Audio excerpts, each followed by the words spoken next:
Hello and welcome to another video of Dr. Mahmoud Al-Odeh. And in this video, I'll be talking about the service quality. Now, we did talk about designing a service process, how we look into the process, what strategy to look into that.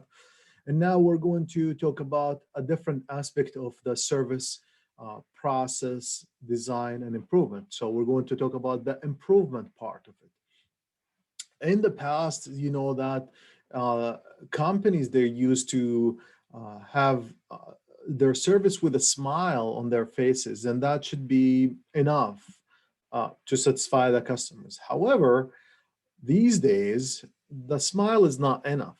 So what companies start doing in the service industry, they're starting to promise customers uh, with a lot of warranties and a lot of promises, and one of them is, it's service guarantee.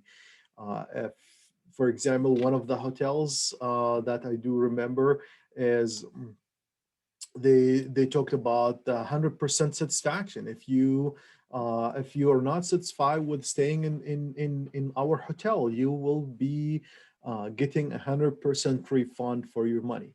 So that was a great movement, a great shift from just having a smile on your face to serve your customer into even taking it further to guarantee your service.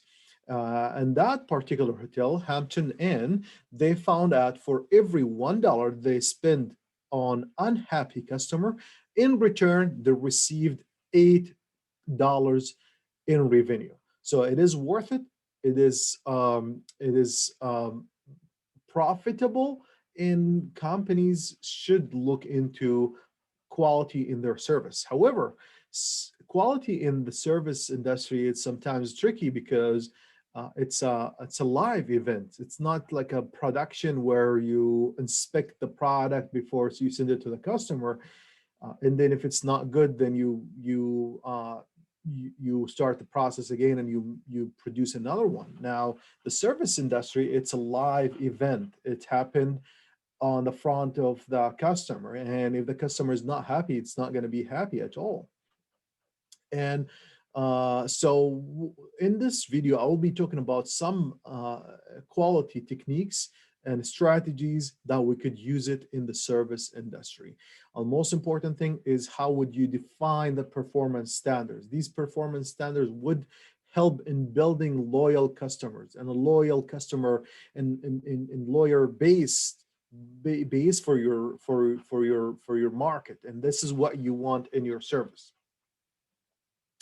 Let's go ahead and start with the five dimensions, the 5 dimensions of service quality. There are 5 dimensions in service quality, and these are reliability. Reliability aspect is the customer expectation, and means that means is the service is accomplished on time, in the same manner, and without error every time.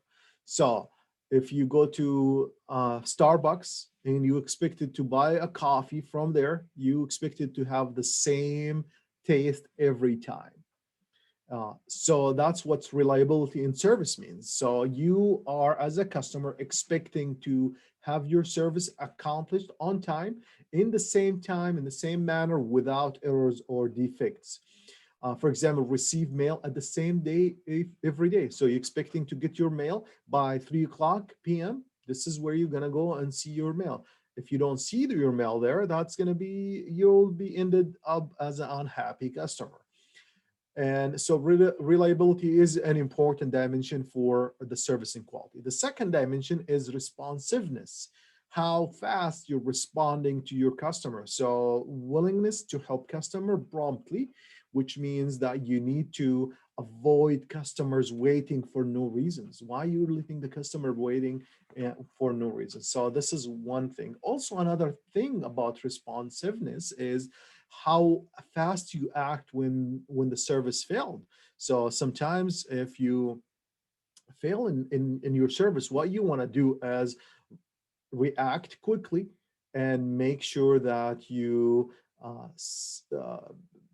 handle the situation quickly. For example, serving complimentary drinks on delayed flight, that could be, could be a reason for a happy customer. Okay, we'll say, I'm tired and they offered me a drink. That would be make it okay for me, or snack as well. So now we're moving into the third dimension of service quality, which is assurance. And assurance is really important, ability to convey trust and confidence, being able and competence in delivering the service, in performing the service. This is what assurance is. Politeness and respect to the customer, this is also part of the assurance. Effective communication with the customer, that's another point of assurance. The general attitude for your employees when they interact with the customer, this is also assurance. For example, the being polite and showing respect for your customer, that could be an assurance. Being confident about your skills, if you do consulting, that would be assurance. Uh, Another dimensions for service, it's empathy. Empathy is another dimension for service quality, and this is the ability to be approachable, caring, understanding, and relating with the customer needs. And how you do this, you need to individualize attention to customers. You want to connect with your customers at a deeper level. And for example, if an empathy would be an ability for an airline gate attendant to make customers missed connection, uh, the attendant on problem, and to find this a solution. So imagine that you missed a connection in the airport and you found a rude attendant. That would not be good for you. And this is not going to be a good experience. But however, on the opposite side, how about if the person empathize with you and said, okay, yeah, I hear you. I'm sorry. And I understand where you, I'm going to find you a solution right now. Hopefully we'll put you on a plane on the next flight and so on. This is what the empathy is, just letting the customer feel that you are caring about them. It's your own problem instead of their problem. You're going to help them with that. So that would be an empathy. And the last dimension would be tangible. Tangibility is basically the appearance of physical facilities, equipment, personal and communication materials. How clean is your facility? How organized is your email? How organized is your website? This is the tangibility of your service. So these are the five dimensions of the service quality that you should, as an owner for a service, you should be considering when you develop your service. Now let's take a look into this chart. This is a really interesting chart that will show you how happy your customer will be or unhappy based on the perceived service. So of course, we all know now by the time that there are word of mouth, personal needs, and past experience all will affect the expected services. This is how they are expecting the service. Whenever you have a customer, they're expecting the service based on what they have heard from their friends or family, based on what they need, and based on past experience, what they have done or what you have done during their past experience. However, based on the dimensions of the service quality, there are, as you know, reliability, responsiveness, assurance, empathy, and tangibles. They're sending you to expected services and perceived services. Now that here on this box here, you will see if the customer happy. If you want to make sure that the customer happy, you should exceed the expectation, which basically the perceived service, the whatever service they have received, exceeded and higher than the expectation. They expected one thing and they received something better than the thing that you expected. So I'm assume that you go into uh, uh, uh, a restaurant and for $10 instead of you expected to receive uh, one meal, but with $10 now you can receive two meals. So that is exceeded your expectation. Uh, Customer will not be happy and will not be sad as well expectation met. They're just, that's what they expected. And that would be when the perceived value or the perceived service is equal to the expected service. And the third situation here where the customer will be unhappy with a sad face here, when the perceived service is less than what they expected. They expected something, and now they received something less valuable than what they expected. And this is where the real problem is, where they did not expect that at all. They went to the bank to withdraw some money, and they said, okay, well, I'm expecting to just wait for 5-10 minutes online. I know how busy they are, but when you went there, the wait was more than 15-20 minutes, and that's will make you very sad and unhappy as a customer. So this is how we compare the customer based on the expected services versus the received or perceived service. And now let's talk about that. Will take us to the 5 gaps of service quality. And in this model, you will see 5 gaps, 1, 2, 3, 4, and 5 gaps that the customer would be unhappy. And the first gap based on the market research, and this is where the understanding the customer is not clear. So the customer is expecting something, but the management perception it's different. So if there is a misunderstanding of the customer needs, that would be the gap number one. Now, gap number two is related to the design. Now, there's no problem here. You are able to understand your customer very well. However, when you designed your service, it did not meet the customer. So that would bring a second gap here between the standard service and the customer expectation. And gap three now, assuming that there's no issue with understanding the customer, there's no issue with the service design, and now once you deliver the service, it wasn't as expected. And this is what we call the conformance gap. The conformance gap, which basically the when you deliver the service is different than the standards. It's not as you planned.